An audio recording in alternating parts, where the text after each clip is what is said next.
O Diário do Grande ABC conversa neste momento com a secretária de Meio Ambiente, Infraestrutura e Logística do Estado de São Paulo, Natália Rezende, que traz novidades para a região do Grande ABC. Secretária, obrigado por atender a nossa reportagem aqui na sede da Secretaria em São Paulo. Seja muito bem-vinda.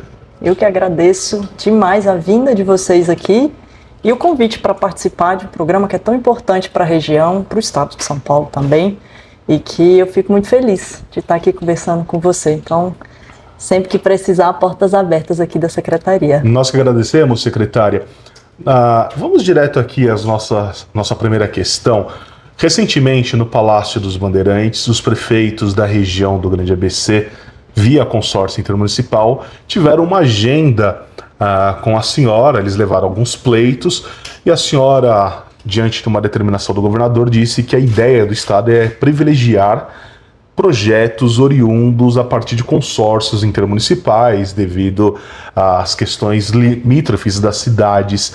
E na ocasião eles apresentaram planos de micro e macro drenagens, micro e macro drenagem para a senhora ali naquela questão, só que havia alguns problemas, ocorriam alguns problemas ali de questão da nova lei de licitação. Queria entender com a senhora um pouquinho sobre quais foram os pleitos apresentados e o que avançou para destravar esses projetos. Perfeito. E é bom até para a gente atualizar aqui, porque a gente já conseguiu avançar, e aí de acordo com o cronograma que inclusive a gente pactuou, numa primeira reunião com o governador, depois naquela que a gente fez junto com o consórcio. Certo. O plano de macro e micro do Grande ABC, que tinha tido problema, a gente conseguiu que fosse aprovado no comitê, dia 25 de fevereiro. Então já é um avanço até para a gente olhar, isso que você falou bem. A gente olha a região e olha a especificidade de cada município. Por que é importante no saneamento, no recurso hídrico, a gente ter essa visão também integrada? Porque muitas vezes o curso d'água, o rio, ele não fica só em um município. Então ele vai passando pela bacia, as otobacias que a gente chama, que são os pequeninos cursos ali que os rios vão se encontrando. A gente tem 3.074 aqui no estado, e aí a gente está estudando dentro de cada unidade de gerenciamento de recursos hídricos o que a gente precisa fazer para resolver o problema de verdade, sem enxugar gelo. Porque eu acho que esse setor ficou muito tempo nessa lógica de enxugar gelo e é uma coisa que a gente tem aqui de prioridade pelo nosso governador de resolver. E olhando junto com o consórcio, com esse plano, então a gente está com um plano de micro e macro drenagem que foi aprovado no dia 25 de fevereiro no comitê. Agora também tem os encaminhamentos aqui para a secretaria e tem as contratações também por parte do próprio consórcio. Isso tudo a gente vai prestar auxílio também, secretaria, SP Águas. O que mais que foi aprovado, só para compartilhar aqui com vocês? Claro.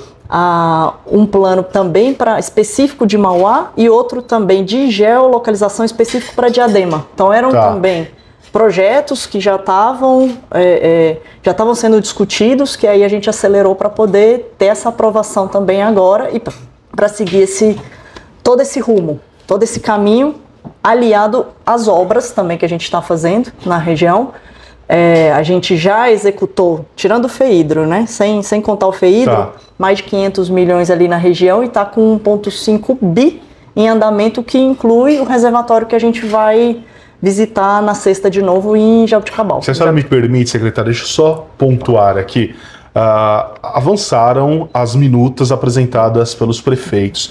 O que especificamente, quais são as obras prioritárias que já estão no radar da Secretaria e do Governo do Estado para atuação na região do Grande ABC? A senhora disse que teremos obras no contexto municipal, ali em duas cidades, Diadema e Mauá, mas no âmbito macro, o que nós temos já de concreto que a senhora pode adiantar para o Diário do Grande ABC? Então, a gente está focando muito na atualização dos planos, até para ter as devidas intervenções, as obras mesmo que tem que ser feitas, e aí para isso a gente tem que ter um planejamento robusto, por isso que a gente está falando muito aqui em plano. E claro, tem obras também, obras e serviços, vou colocar assim. Uma obra que a gente vai concluir até o final do ano é o do Jaboticabal, então a gente está com 70% de andamento.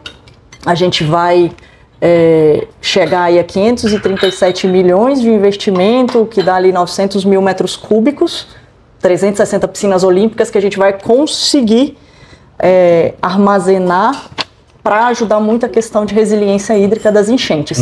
O que também concreto ali de obras e serviços a gente está vendo junto com os municípios e fazendo as visitas técnicas, desassoreamento. Então o que é isso, né, para quem está nos acompanhando aqui? É a gente olhar os córregos que tem ali nos diversos municípios, e aí a gente está falando de Santo André, está falando de São Bernardo, de Mauá, de Diadema, olhando como é que funciona a integração entre eles para a gente retirar sedimentos e ajudar na mitigação de enchentes.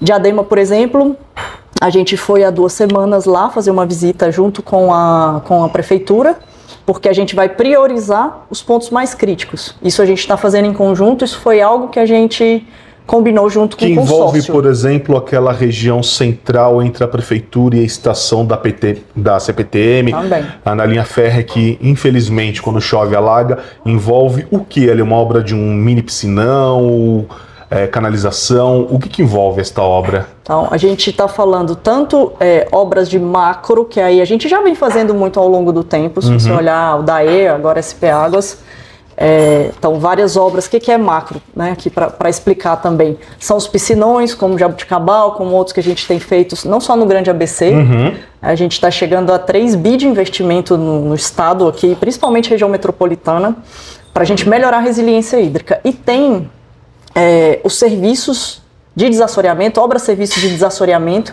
que a gente está olhando em vários córregos, que é exatamente para melhorar o escoamento do fluxo de água. Tá. Como nessas regiões que você mencionou. Sim. E aí a gente está olhando junto com os municípios aonde é mais crítico para a gente atacar primeiro. Vendo as extensões, vendo as integrações entre cada bacia hidrográfica, autobacia que eu comentei, para a gente ir atacando para e passo. Tá. Além do que foi identificado dentro da revisão dos planos. Porque o que a gente conversou muito também no consórcio? A gente precisa atualizar nossos planos de drenagem. Isso não é uma realidade só do ABC, do Grande ABC. No estado todo, a gente tem procurado ajudar os municípios para atualizar os planos de drenagem, que na sua grande maioria ou não tem ou está desatualizado. E aí, por isso dessa iniciativa da gente acelerar também do Grande ABC e dos municípios especificamente. Por que é importante? Porque aí a gente vê de fato qual é a obra a mais, a intervenção a mais, que precisa ser feita para não enxugar gelo, para resolver o problema. Secretária, a senhora disse aqui em relação aos córregos, rios da bacia hidrográfica da região do Grande ABC. Nós temos aqui, por exemplo, podemos citar o rio Tamudateí, que nasce na cidade de Mauá, corta por Santo André, passa por São Caetano e deságua na capital paulista. Temos ali o Ribeirão dos Couros, o Córrego dos Meninos, o Curral Grande, que é na cidade de Diadema, que são ali questões de rios e córregos que afetam os municípios com alagamentos, por exemplo, são as áreas talvez mais críticas de toda a região do Grande ABC. Dentro desse mapa, dentro disso que a senhora está dizendo sobre o programa de desassoreamento dos rios e córregos, envolve essas áreas. Sim. Já tem uma data para começar e por qual região começar? Tá. Então, envolve sim essas áreas e a gente já começou a fazer as vistorias técnicas junto com a nossa equipe da SP Águas. Por que é importante fazer essa vistoria? E aí o município está acompanhando. Um dos grandes desafios do desassoreamento, dessa retirada de sedimento, é o que a gente chama de bota fora. O que é isso? É onde a gente pega o sedimento e coloca e deposita. E aí por uma questão ambiental também.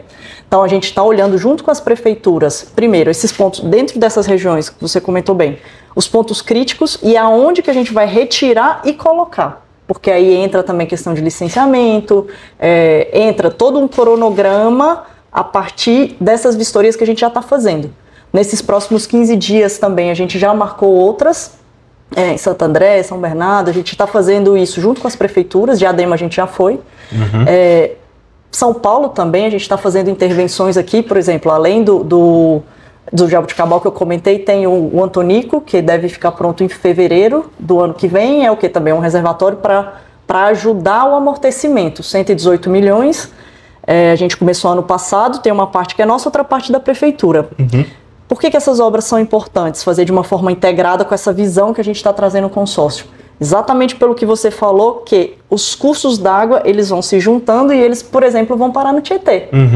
E aí, para a gente conseguir dar o devido escoamento, o desassoreamento nessas partes mais críticas, que a gente está olhando junto com as prefeituras, fazendo um bota fora também, responsável ambientalmente falando, com a união de obras macro, como são os reservatórios, como por exemplo, os 27 piscinões, que a gente também cuida na região metropolitana, faz limpeza, operação 12 polders com 1.732 litros por segundo, que a gente pega, tira, mitiga, joga de volta para os rios.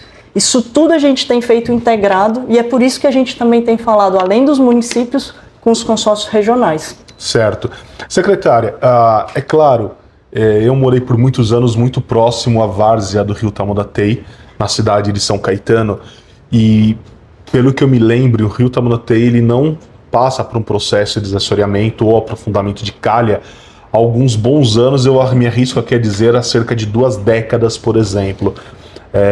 Pelo menos no projeto Rios Vivos do governo do estado, isso muito em breve deve ocorrer, antes, por exemplo, das próximas chuvas de verão já de 2026. Sim, é o que a gente espera, sempre prevenir. Então, a prevenção, acho que é a palavra-chave aqui para a gente falar, né? E, de fato, a gente tem feito retiradas históricas. Até se você olhar o próprio Tietê e Pinheiros, a gente, nos últimos 2 anos, retirou 2,6 milhões de metros cúbicos. Só para representar o que é isso, né? Que muitas vezes a gente fica falando de metros cúbicos, dão 186 mil caminhões cheios. Uau. Que se a gente enfileirar daqui São Paulo até Uruguai, um atrás do outro. Então, é muita coisa. É muita coisa. E tem esse ponto do desassoreamento, que a gente tem retirado muito. A gente já tem outros lotes contratados. Um desafio que a gente tem, por exemplo, aí saindo um pouquinho ali é Pirapora, o lote 3 ali em Suzano, a gente vai começar agora também, novo aqui em Pinheiros. Então a gente está batendo recorde acima de recorde, retirando esses sedimentos e também com um trabalho de conscientização muito forte por conta da questão do lixo, resíduo flutuante. Só no Pinheiros, por exemplo, a gente tirou 77 mil toneladas nos últimos 2 anos. E por que é importante essa integração também? Para até mostrar, falar assim, gente, a gente gastou aqui 140 milhões de reais só para retirar esse lixo, que a gente poderia gastar em outras coisas. E aí, essa preocupação dos municípios, das pessoas também, de pensar, vou jogar uma latinha, vou jogar uma garrafinha de plástico, ela muitas vezes para no rio. E aí ela prejudica a microdrenagem também, que é, por exemplo, o que a gente estava vendo ali na Ponte das Bandeiras, que o nosso polder estava com 30% de capacidade, mas a água não estava chegando por uma questão do bueiro estar um pouco entupido. E aí a gente vê também esse lixo, esse resíduo, que a gente está trabalhando junto com os municípios para valorizar. Então, como eu valorizo o meu resíduo? Gera emprego, renda, e aí é outro programa que a gente está também, seja via o Integra Resíduos, um programa que a gente lançou aqui, que a gente conversou com o consórcio também, e no próprio FEHIDRO, a gente está com mais de 50 milhões ali em andamento só no Grande ABC, se a gente olhar, como, por exemplo, ecopontos, né? A gente estava conversando com o prefeito Santo André sobre isso, iniciativas para a gente ver como valorizar o resíduo, seja reciclagem, seja compostagem, geração de energia. Esses ecopontos de Santo André podem servir de exemplo para outras regiões do estado? Com certeza. E foi com o auxílio Estado, município, Comitê de Bacia, FEHIDRO, que a gente conseguiu avançar nesse ponto. E nesses pontos, né? E é uma coisa que a gente tem tentado levar de exemplo. Exemplo para os nossos 645 municípios, porque você imagina, a gente gera de 40 a 44 mil toneladas dia de resíduo no estado inteiro. Só que em 536 municípios eu gero menos de 50. Ou seja, eu tenho muitos municípios que geram pouco, poucos municípios que geram muito. E aí, para eu ter a chamada economia circular, que é gerar energia, Caieiras, por exemplo, que passou de 30 mil metros cúbicos dia para 100 mil metros cúbicos dia, pegando resíduo, lixo, gerando biometano, que é um biocombustível super sustentável. A gente precisa dessa escala. Eu converso aqui com a secretária de Meio Ambiente, Infraestrutura e Logística do Estado de São Paulo, a Natália Rezende, e ela pontua aqui sobre alguns programas, projetos de micro e macro drenagem para a região do ABC, região metropolitana e de todo o estado de São Paulo. Eu queria pontuar aqui com a secretária. Secretária, a senhora tem conversado com os prefeitos da região do ABC, seja via consórcio, individualmente, para tratar a questão dos mananciais, da ocupação irregular em áreas de mananciais? É um problema antigo que algumas cidades do ABC enfrentam, principalmente ali na bacia da represa Billings, que é o nosso principal reservatório. Tem dialogado com os prefeitos, campanhas de conscientização, enfim, alguma forma de barrar essas ocupações irregulares e, de certa forma, organizar o que já está instalado? Sim, com certeza. E é um programa muito forte que a gente tem, inclusive dentro do nosso plano do bem ambiente, de fiscalização e uma fiscalização integrada. Então a gente tem um grupo de fiscalização integrada que a gente tenta auxiliar com equipamento e inteligência e união, claro, né? Não pode ser diferente. Então, mesmo no ano passado, no finalzinho do ano passado, vários prefeitos estiveram aqui, também a gente tem nas novas gestões conversado para ver como a gente capacita os municípios e a gente ajuda. A gente tem uma coordenadoria aqui só para mexer com fiscalização, que inclusive a gente fortaleceu agora nas últimas semanas com a nova estrutura da secretaria. Junto com o policiamento ambiental, tem uma expertise muito grande para a gente. Aí desde picape, drones também, que a gente tem melhorado muito a fiscalização e o chamado comando e controle. Então, se você olhar, a gente melhorou muito nessa parte de fiscalização, de monitoramento. A gente está monitorando mais de 2 milhões de quilômetros quadrados para a gente ter a inteligência de agir onde é necessário com a celeridade requerida. E para isso, essa união com os municípios é essencial, porque o prefeito, o vereador, as pessoas, a gente fala, elas moram no município. Sim. E elas normalmente têm esse primeiro... A reclamação chega primeiro para o prefeito, para o vereador. E aí a gente está tentando fazer isso até para identificar aonde mais que a gente tem que atuar de uma forma ainda mais eficiente, ainda mais efetiva para continuar o que a gente vem fazendo já. Então, a gente já tem esse grupo de fiscalização e a gente quer continuar investindo em inteligência, em equipamento, com o policiamento ambiental e junto com as prefeituras. Secretário, para a gente começar a caminhar para o final da nossa entrevista aqui, os prefeitos já apresentaram as minutas com essas alterações nos projetos diante da nova lei de licitações. Era uma minuta, uma proposta apresentada lá em 2016, muita coisa mudou. Sim. Eram centenas ali de proposituras, de pedidos, enfim, de projetos. Eles já enxugaram isso, apresentaram à senhora ou ao governador? Eles apresentaram para o comitê de bacia, que é como funciona a lógica do FEIDRO, que aí é um comitê paritário, tem um estado lá, tem a sociedade civil, tem o município, é bom para ter esse debate. Isso foi aprovado no dia 25 de fevereiro, no último dia 25, para a gente daí a ter as análises nossas também, para ter a assinatura do contrato, e começar a, de fato, atualizar o plano. Ainda não tem essa análise? A gente já vem fazendo junto com os municípios, que foi o combinado, né? A gente vai fazer de uma forma integrada para reduzir os prazos procedimentais que a gente tem que seguir. Está na lei, está em decreto. Tem previsão de recursos, de montantes financeiros a serem disponibilizados para os municípios e para alguma determinada obra específica, algum projeto específico? A senhora pode adiantar alguma coisa nesse sentido? Claro. Só para esses projetos que a gente está falando desses planos, dessas revisões, a gente está falando de 12 milhões. E aí 3,2 para esse plano macro e micro do Grande ABC. Tem também toda a georreferenciamento de Diadema, também olhando ali mais o micro também, olhando as redes, cerca de 6 milhões mais ou menos, e olhando a parte de Mauá também, um outro plano que aí completa esses 12 milhões que já estão reservados. E aí o que a gente está agora é fazendo essa análise integrada para reduzir o máximo possível os prazos procedimentais que estão na lei, estão no decreto. Então não há um prazo ainda?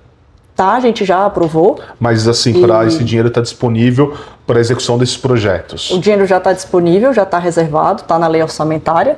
Por que a gente fez isso? Porque a gente sabia da importância, e aí o que tem que ser feito agora são questões burocráticas, procedimentais, que a gente está reduzindo, dando mais celeridade, para a gente conseguir ter as contratações dos planos e de fato ver qual é a intervenção a mais que eu preciso fazer? Além daquelas que a gente já vem fazendo.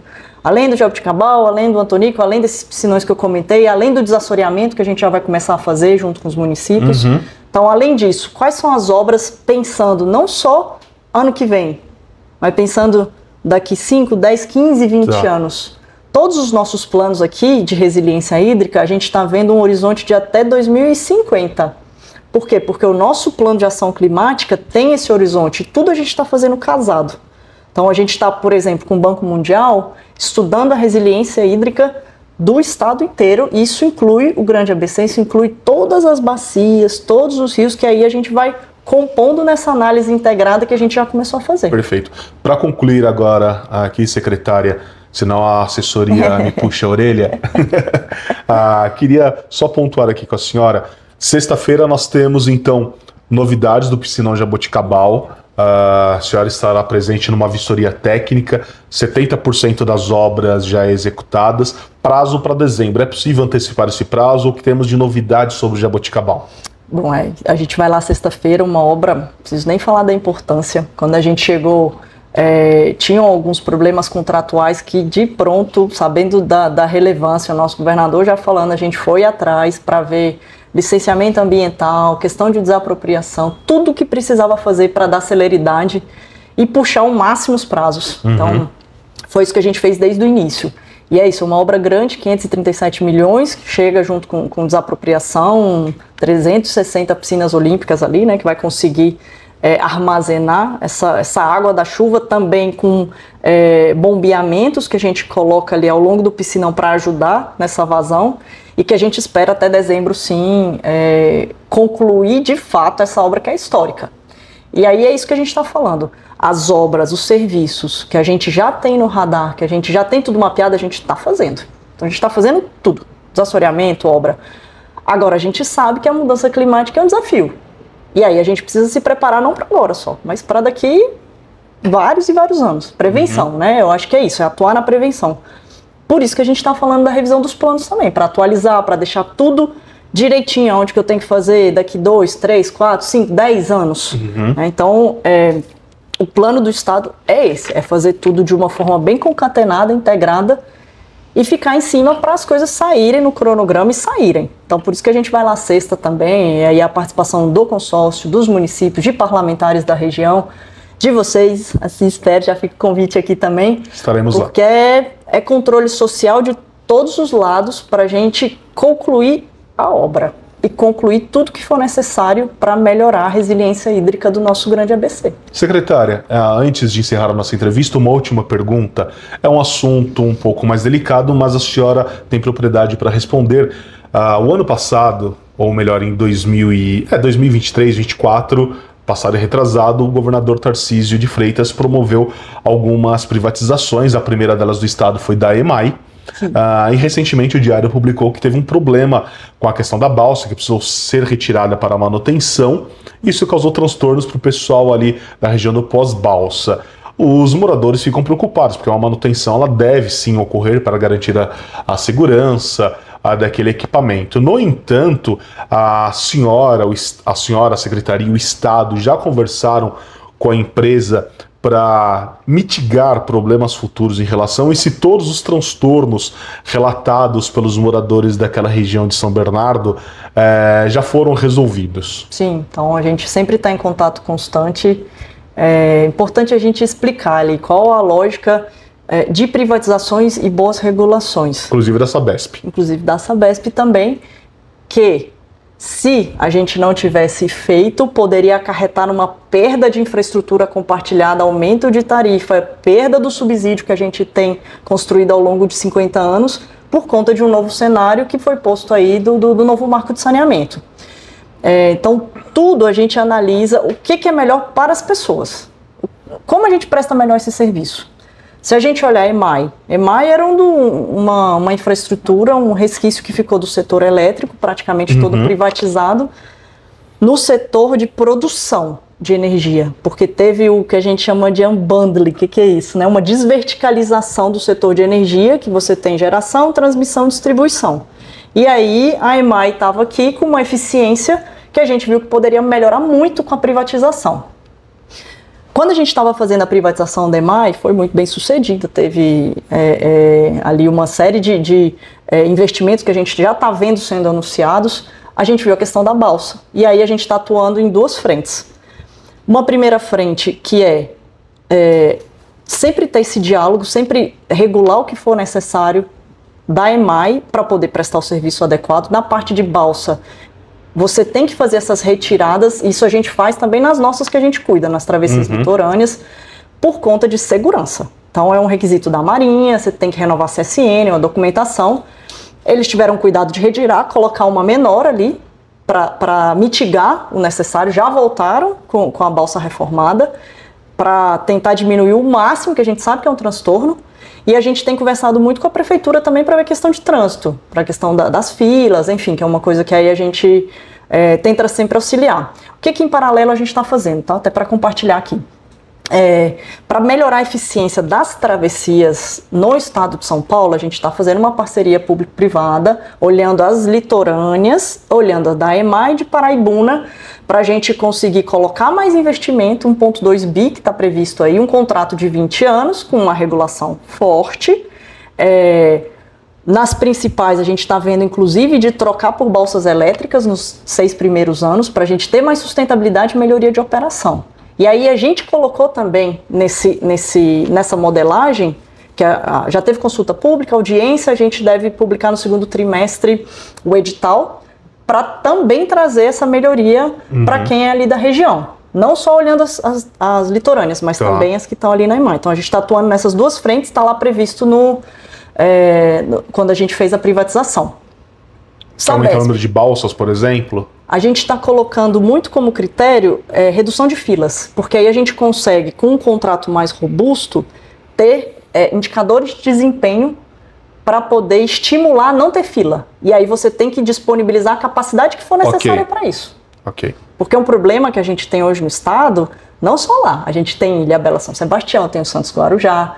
E aí eu estou olhando de uma forma com que eu dê robustez por contrato e preste o serviço para o usuário com conforto e com segurança.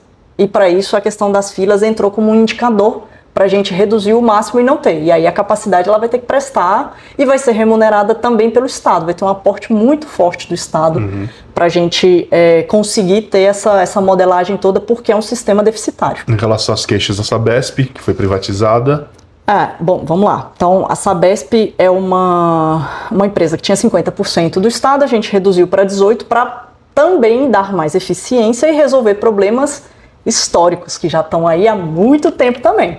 Então a gente tem problema de abastecimento de água na região, tem locais que não eram alcançados pela Sabesp, estavam fora do contrato, áreas irregulares passíveis de regularização, não é o caso, mas áreas rurais, por exemplo, em algumas localidades, que a gente colocou para dentro. E a gente colocou para dentro para conseguir fazer esse investimento, puxar a universalização de 2033 para 2029, isso gera uma externalidade positiva gigantesca de meio ambiente, da despoluição de mananciais, dos rios, do Tietê. Então, a gente vai fazer, já está contratado 2 milhões de conexões para a gente conseguir, de fato, tratar, universalizar, ver o esgoto, coletar e tratar tudo que for coletado. Isso não estava no contrato antes, a gente colocou. E aí, além do investimento, a gente teve a preocupação de criar um fundo para também mitigar a questão tarifária, que caso contrário, ela ia subir muito. Por quê? Porque você faz investimento, ela subiria. A gente criou um fundo para conseguir ter uma redução de imediata e teve. Então, quando a gente assinou o contrato em julho, dia 23 de julho, já teve uma redução, principalmente com foco no vulnerável, 10%. E que a gente está estimulando cada vez mais, e daí é até bom esse espaço para a gente falar, os cadastramentos no CAD único, que foi um pleito que fizeram para ser automático, a gente está automatizando para aquelas pessoas que estejam automaticamente, elas já têm a tarifa social e vulnerável. Então, foi um projeto muito bem modelado, vendo qual é a melhor forma de prestar o serviço para as pessoas. Perfeito. E o que aconteceria se a gente não fizesse isso? Que é aquela perda que eu falei, que seria ruim para todo mundo, para município pequeno, para município grande, para a Sabesp, que poderia perder, então de superavitária ela poderia passar a ser deficitária ao longo do tempo, 50% dos contratos, até 2038, por exemplo, e que causariam prejuízo para todo mundo, para as pessoas. Então, quando a gente fez esse processo e fizemos com muito diálogo, com audiência, com consulta, foi para melhorar. Claro, você tem um período de obras, um período que muitas vezes, como obras de saneamento, são obras enterradas, que as pessoas podem sentir isso no trânsito. Ah, poxa, está atrapalhando a minha vida, mas é extremamente necessário. Os impactos. Para o longo prazo. E não é nem longo prazo, a gente está falando aí de 2029. Perfeito. Certo. Bom, conversei aqui com Natália Rezende, que é a secretária de Meio Ambiente, Infraestrutura e Logística do Estado de São Paulo, que dá um panorama sobre as atividades da pasta, em especial para a região do Grande ABC. Secretária, muito obrigado por atender o Diário do Grande ABC. Que isso, para mim é um prazer imenso sempre falar com vocês e toda vez que precisar me chama, vou lá ou vocês vêm aqui, a gente fica muito feliz de ter esse espaço para explicar mesmo, para falar, para prestar contas, né? Acho que a ideia aqui da secretaria, do nosso governador, é ser transparente, é falar o que a gente está fazendo, é falar como a gente está pensando nas pessoas. E aí, para isso, a gente quer sempre mostrar isso para vocês, trazer os municípios, trazer a sociedade. É dessa forma que funciona e com política pública estruturante. Acho que esse é um ponto importante quando a gente fala de infraestrutura, fala de meio ambiente, fala de logística, porque enxugar gelo não adianta, principalmente no cenário que a gente está hoje em dia. E é isso que a gente quer fazer, Estado de São Paulo na direção certa, como fala o nosso governador. Obrigado, fiquem ligados, até a próxima entrevista exclusiva. Forte abraço, tchau, tchau.